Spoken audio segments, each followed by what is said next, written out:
Do you know any stories or songs about the man in the moon? I'm sure you probably do, and I wonder if you ever look up at the moon shining up in the sky and think you can almost see the face of that man in the moon. Hello everyone, I'm Kathleen Pelly. Welcome to Journey with Story.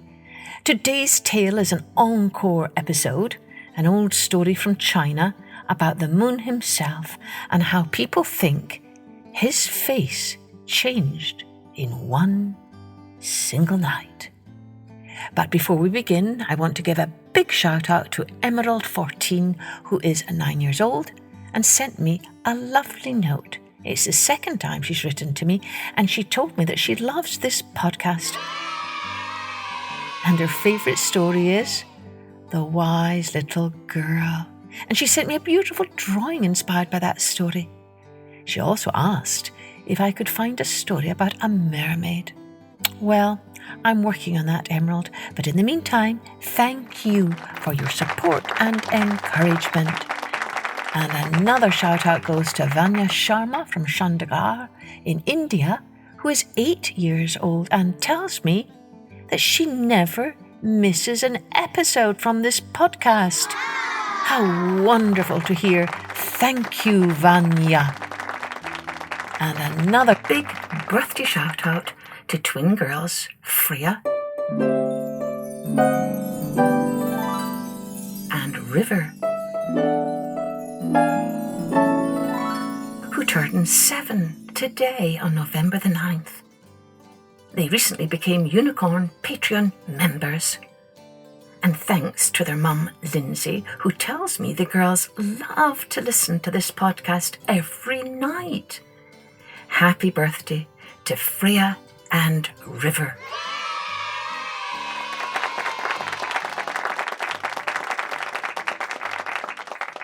Now, let's take an encore episode with How the Moon Became Beautiful.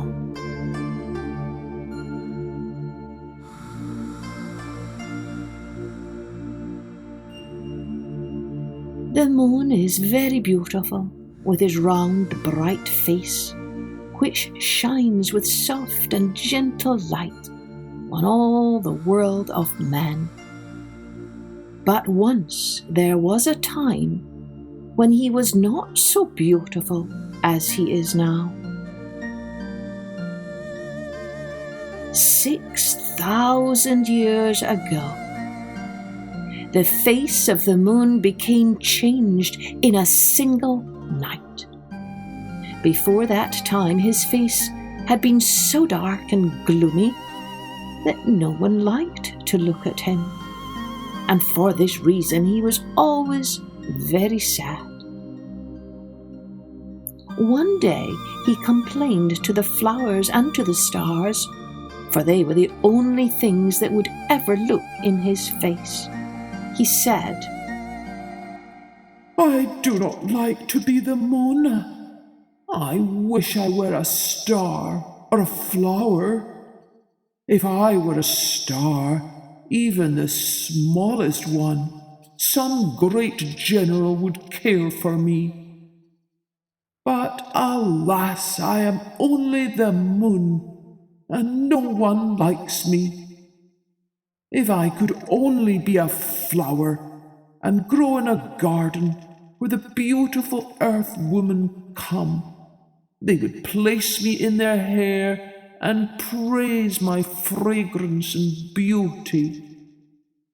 Or if I could even grow in the wilderness where no one could see, the birds would surely come and sing sweet songs for me.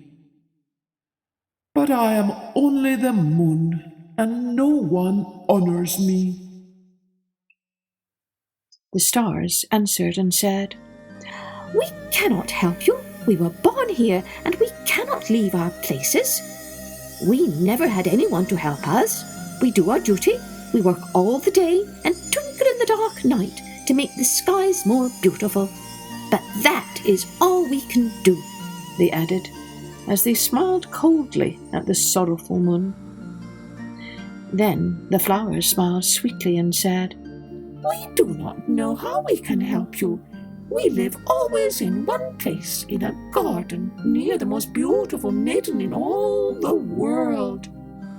And she is kind to everyone in trouble. We will tell her about you. We love her very much, and she loves us. Her name is Neo. Still, the moon was sad. So one evening he went to see the beautiful maiden, Neo. And when he saw her, he loved her at once. He said, "Your face is very beautiful. I wish that you would come to me, and that my face would be as your face. Your emotions are gentle and full of grace. Come with me, and we will be as one, and perfect. I know that even the worst people in all the world would have only to look at you, and they would love you. Tell me, how did you become so beautiful?" I have always lived with those who were gentle and happy, and I believe that is the cause of beauty and goodness, answered Neo. And so the moon went every night to see the maiden.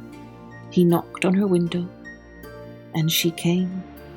And when he saw how gentle and beautiful she was, his love grew stronger, and he wished more and more to be with her always. One day, Neo said to her mother, "I should like to go to the moon and live always with him. Will you allow me to go?" Her mother thought so little of the question that she made no reply, and Neo told her friends that she was going to be the moon's bride. In a few days, she was gone. Her mother searched everywhere but could not find her, and one of Neo's friends said, "She has gone with the moon, for he asked her many times." A year and another year passed by, and Neo, the gentle and beautiful earth maiden, did not return.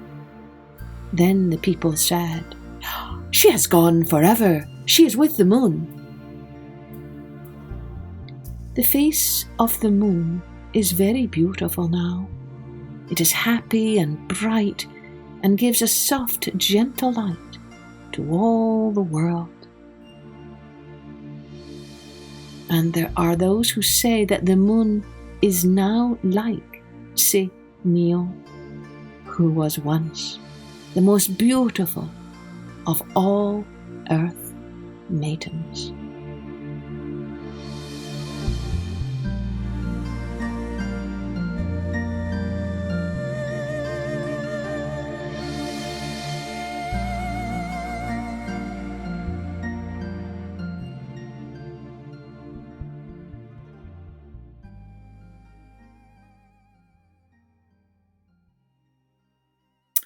Oh, so happy for the moon and Neo, but I'm a little sad for her mum that she must miss her lovely daughter. But then that is the way of so many good stories, isn't it? They can be both sad and happy at the same time. But then again, that's life too, isn't it? It can be both sad and happy at the same time. I wonder, could that be this story's souvenir? Or do you think this souvenir is more about beauty and goodness coming from being with people who are gentle and happy, as Neo said? Maybe you could share your thoughts with your friends or your mum and dad. And if this story inspired any pictures, do get drawing and send them to us. Our last story last month was about the buried moon, and that was a moon that was a female moon.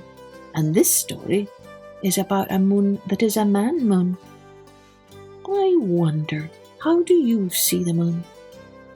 Send us your drawings so we can share them with others. And remember to rate, review, and share this podcast with others.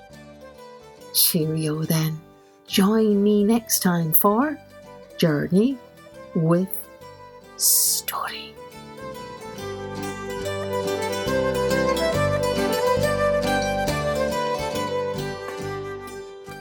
Music and post-production was by Colette Jonas.